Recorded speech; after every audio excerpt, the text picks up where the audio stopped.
escrevemos de tudo, inclusive. Enfim, não vem ao caso. Mas, enfim, de qualquer maneira, isso, num determinado momento, começou a desandar. Isto é, havia um consenso em marcha e, num determinado momento, ele implode. Rolam algumas cabeças, mas as coisas já estão mais ou menos se ajeitando. Então, o que houve? Essa é a pergunta. Uma das explicações possíveis é a seguinte. Esse consenso está em torno do quê? Existe um governo, um Estado, esse Estado é um Estado forte, não é fraco, pelo contrário, é um Estado forte, é um Estado regulador, é um Estado que governa para o mercado. Portanto, a política é não ter política. Consenso, tal como foi reelaborado numa conjuntura mais ou menos semelhante na Europa, que junta, no caso europeu, liberais e socialistas, no sentido dos partidos socialistas europeus, assim, esquerda, enfim, tipo Mitterrand e Chirac, por exemplo. Mitterrand é quem inaugura isso. Gaullistas e socialistas estão de acordo que, por democracia, por governo do Estado, se deve entender um regime de gestão da necessidade econômica em um Estado puro. Isso se chama, se vai chamar de capitalismo, tanto faz. Não vem ao caso.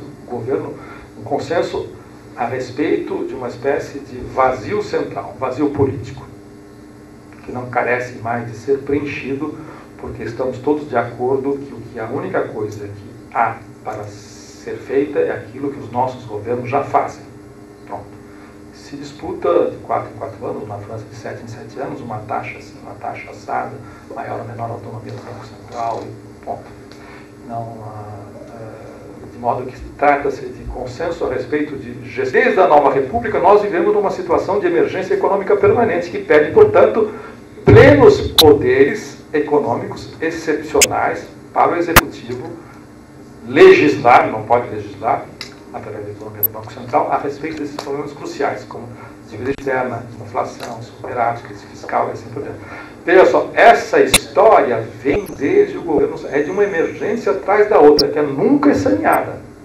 E no caso do Fernando Henrique, caiu do céu, porque tinha as crises internacionais que chegavam aqui.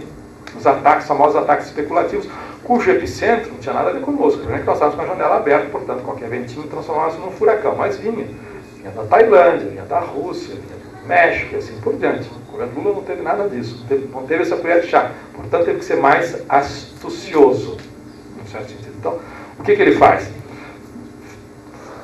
Ao decretar que nós estamos numa situação de emergência econômica, ele vende o seu peixe e vende o peixe para a sua esquerda, dizendo o seguinte: calma, pessoal, nós vamos apenas restabelecer a normalidade anterior à crise de 2002, que foi de campanha, que foi terrorismo econômico da direita.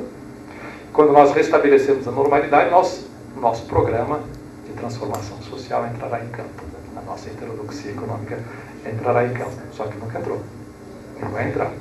Portanto, todo mundo comprava o peixe da transição. É uma fase de transição. Terminada essa fase de transição, era necessário ainda apertar um pouco mais, porque tinha que ser absolutamente confiável. Há sempre o perigo da volta da inflação, do desequilíbrio fiscal, da valorização cambial e assim por diante. E vai nesta toada. Ela nunca desafrouxa. Bom, isso não é apenas um truque publicitário. É porque é necessário que se cumpra esse papel, pois esta é não sei se é funcionalista, esta é a função, por assim dizer, da periferia de uma sociedade, de uma economia industrial brasileira, é a função que nos cabe em alguma coisa que podemos chamar de maneira imprecisa, é claro, divisão do trabalho da acumulação mundial. Inclusive, nós somos uma válvula de segurança da acumulação mundial, porque é necessário que se garanta o acesso aos recursos produzidos, a riqueza, a renda real, produzido por uma sociedade que, paradoxalmente, do ponto de vista econômico, não é pobre, diz respeito ao recurso. Só que ela está garroteada. E este garrote chama-se estado de emergência econômico permanente. Então, nós saímos de uma ditadura, isto é, um estado de emergência jurídico, político, institucional permanente, mudou-se a fase histórica e nós estamos vivendo isso que este estado de exceção, isto é, o fato de você estar, a economia, a sociedade está sendo regulada infraconstitucionalmente, infrajuridicamente por agências reguladoras. Então, uma agência reguladora tem autonomia, é uma aberração constitucional para fazer um leilão de uma província petrolífera, que simplesmente joga por terra a possibilidade, quando vier a famosa crise do petróleo, nós que já seremos autossuficientes, teremos vendido todas as nossas reservas que foram pesquisadas pela Petrobras. Para citar uma das aberrações. Olha, isso vem de longe, está sendo simplesmente empurrado com uma espécie de linha de montagem. Seguramente o governo federal, eles não têm noção do que eles estão fazendo. Eles vão fazer uma espécie de automatismo. Vai continuando. Então, aí nós começamos a perceber por que desde o governo Fernando Henrique tem sempre emendas constitucionais, para acabar com a Constituição de 88, que foi o último capítulo de um período de invenção social que esse país teve, que terminou em 89 e 90. E culminou com a Constituinte e a Constituição de 88. Então, há uma espécie de desjuridificação. Se não temos mais um Estado de Direito. Aliás, na época do Fernando Henrique, nós publicamos vários artigos na revista Praga, assim, já acabou, em que juntamos um coletivo de juristas para qualificar aquele monstrengo que estava sendo feito. Não existe... Estabeleceu-se no Brasil, coisa que um americano escreveu a respeito disso nos anos 40, no século passado, chamava-se ditadura constitucional. O que um outro jurista de São Paulo chama de... não é Estado de Direito, é um Estado de legalidade formal. Por isso que nós temos, aqui de maneira mais caricata, mais acentuada, mas é assim nos Estados Unidos, já é assim na Europa, o Supremo funciona como um partido político. As agências reguladoras fornecem segurança jurídica para os investidores. Pouco importa o que diz a Constituição. Aliás, a Constituição ela é um conjunto de normas, é um conjunto de como é que eles chamam, de medidas constitucionais normativas, que se não forem regulamentadas não valem nada. Então está tudo lá, mas nunca foram regulamentadas.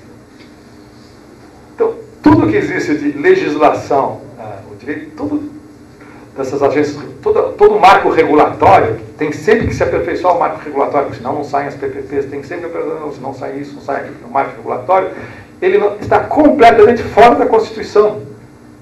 A Constituição que entrou em coma na Europa, mas logo ressuscita, não é uma Constituição, não tem poder constituinte, não tem povo.